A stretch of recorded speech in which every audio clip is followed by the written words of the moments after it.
I'll say this, man. Were we expecting the Clippers to go 7 games against the Mavericks? I think initial expectations were no. No, honestly, no. Did you expect them to lose at home twice? That was crazy. That was crazy. Like no home team won until the end. That was wild. Like I don't think that's ever been done. We did not expect that either. I mean, honestly, what did Luka average? Like 40? Like he gave like 42, 46, 45. He was getting buckets, man. Like Luka was amazing, and the Mavs, they stepped up those, good 3 games, but I didn't expect a 7-game series. I did not expect a 7-game series out of them. I do have what you got? I do have a question for you, I guess. What do you? I know we're going back to the first round for a second, but what do you think of? What do you think of Porzingas, man? I do like that he was more aggressive in Game 7, but I was like, bro, they could use that aggression before too. And there was some. I don't know if you saw this. I saw it. You saw it. Yes. Okay, so you saw it. So you know I'm about to, so. So my thing. So why? Porzingas is probably gonna get out of there, man. I don't know, because if they're going, the organization is clearly going to choose Luka over you. And to come out with these comments about, I'm going to say it's for the audience, just in case y'all don't know. Today it came out that Porzingas does not like his role. He thinks he's not being used enough, and he's saying that he's blaming Luka for getting the shine too. It was some. I'm gonna get the exact quote too. It was something else in that quote. I was like, really? I read it earlier on Twitter. I'm gonna basically paraphrase what he said. Yeah, he doesn't feel like a co-star of the Luka show. He feels more like a distant, player that's getting second. He's a second-rate guy compared to Luka. He's not feeling like it's the 2 stars. And I have a thought about that, but I want to hear what you guys have to say about that one. I'm real quick. I'm going to. Yeah, there's something about that quote that I was like, that's really.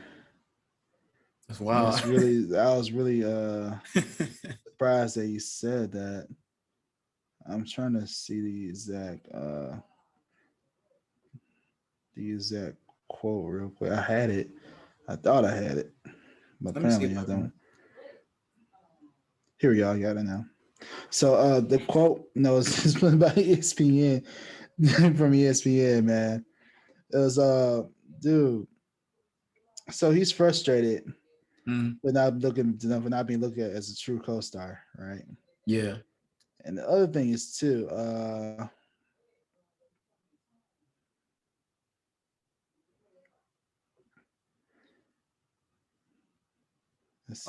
got it now. You got the full quote? All right, what you got? Oh, wait, that's not it. That's just a headline. It's basically saying Kristaps Porzingas has been frustrated, often feeling more like an afterthought than a co-star alongside Luka Doncic. There we go. Yeah. I'm trying to find the quote too. I read what he said, but I can't find it. Oh, wait, no, that's not it either. I'm still seeing that same thing. He feels more like a secondhand afterthought than a co-star. Right. I know he said something specifically though. But and playing the reporter, he's comparing it to Jet and Dirk. That's what report. That's what Tim McMahon at ESPN who reported it. He's comparing it to that. Like they get along fine, just they do different things and it doesn't really fit. So my thing is this too. So Porzingis, he needs to. He's not staying healthy enough. That's one, and two, to have these quotes come out. I don't know how many years he's got. I don't know how many years he's got on his contract or anything. Like they might look into trading Porzingis because this can potentially disrupt the team chemistry for sure. Uh, and my thing is that to feel that he needs a bigger role after we just saw his playoff performance is not the best. You know, you gotta have something to back it up. Right. And he hasn't gotten back to that next level of Porzingis that we've seen since these injuries. Yeah. He'll be on the road to it until there's another injury. So he had to, and the playoffs were disappointing to me. He didn't perform to my expectations and expectations that the team has for him to me. So and to kind of come out with that being frustrated in your role when he wasn't really meeting the expectations that were current. That, you know, because if he played better, if he was truly that if he was truly that co-star, they probably would have beat the Clippers. They probably won Game 6 at home. You know. Yeah. I got a man. But my thing is that he's not playing like he was not performing like a co-star. I can at least say that.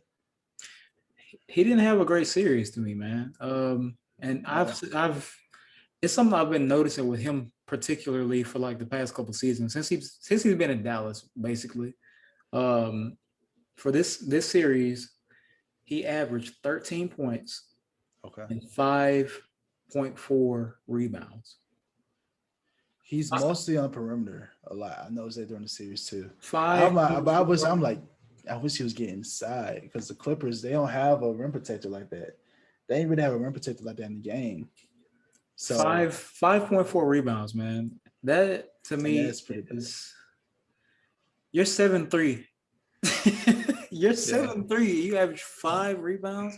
Luka is the point guard, averaging almost a triple double with, like, you know what I mean?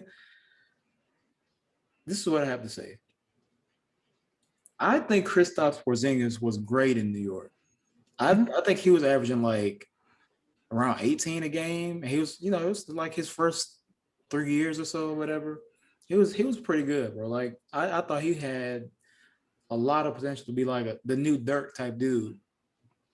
And he still can be, but I think after his like injuries, after he tore his ACL, obviously, you can't like play exactly the same once you come back. It takes you a while to like get into a rhythm, kind of like find your moves and everything, get your rhythm back. So I think, like you said, he's had a few injuries now, and he kind of just not been able to like really like get himself in that kind of like conditioning and like movement. But here's my thing, and it may also be because of injury. Kristaps is 7'3". He can shoot, but he's also 7'3". Okay. Yeah. So to me, if I'm 7'3", it's just me, and I kind of like grew up in a different era of bigger guys, and the big men did things differently back in the day. 7'3", you can shoot, right? That's cool, man. Like, shoot the three. Like, everybody's doing it, whatever. But also, when you aren't making the three and you're 7'3", you got to get on the block. You got to go down low. You got to, like, either if you don't go on the block, try to get to the rim. Try to drive to the rim. You got handle as a 7'3" player, and you are taller than most, so you can like easily like face up and get a mid-range bucket. Like, he did it in New York, and he was pretty good with it. And also, he was blocking shots. Now he's like, he's not really a presence on defense. Like I said, he's shooting a lot from the perimeter. He's not really like, to me, trying to get to the rim. He's not aggressive going to the basket. And he's 7'3", and he's not taking 6'4" or 5 dudes down on the block and posting them. If I'm the coach, I'm telling him, man, you got to get back down low. You got to like switch it up. Like, you can shoot the three, you get a good look, but you gotta get that in your game. Yeah, that's what I was going to go to with that too. Because remember, before Doc got there, Joel Embiid, he was mostly on the perimeter. Yep. But once Doc arrives, we see him been be more on the block now.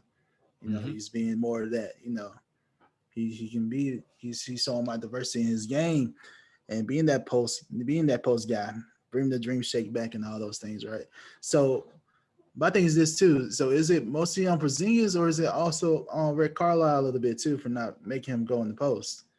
Because that can be an argument there. But that's a good point, man. But the fact is this though, he has definitely been disappointing. And I think he averaged more points during the season. I think he averaged like 20-some points during the season. But during the playoff series, he averaged it was definitely less than 20.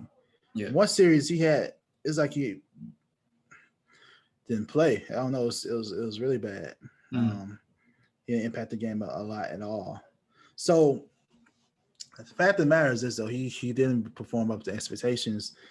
He calls himself a co-star, but he didn't play to co-star expectations or co-star level. So it'll be interesting to see if Porzingis will be shopped. I think he'll probably be shopped a little bit around the league. Like what could they possibly get? Because there has to be a shakeup there too. Because again, the Mavericks did, although they're winning against the Clippers, who have a good roster, they were up. They had they were up 3-2. They're up 2-0 at one point. They're up 3-2. When you're up 3-2, you have a couple games to try to win one game, and they couldn't. So that needs to be shake up there too, most likely. I saw the report that Rick Carlisle his job is pretty much secure as of right now. I think so. Rick Carlisle's not going anywhere. Do you think there should be a shake up with that? Something needs to happen. Clear the roster wasn't, but they did go 7 games. But my thing is this: y'all were up. You're up. You want to have all you need to do is win one game at home. Yep. I have experience like that being an OKC fan. All right, so I know. Oh no, not the infamous moment. I know. So I know how it is. We were up on the Warriors. I'm gonna leave that alone right now. 2016. Man. Oh man, time flies, man.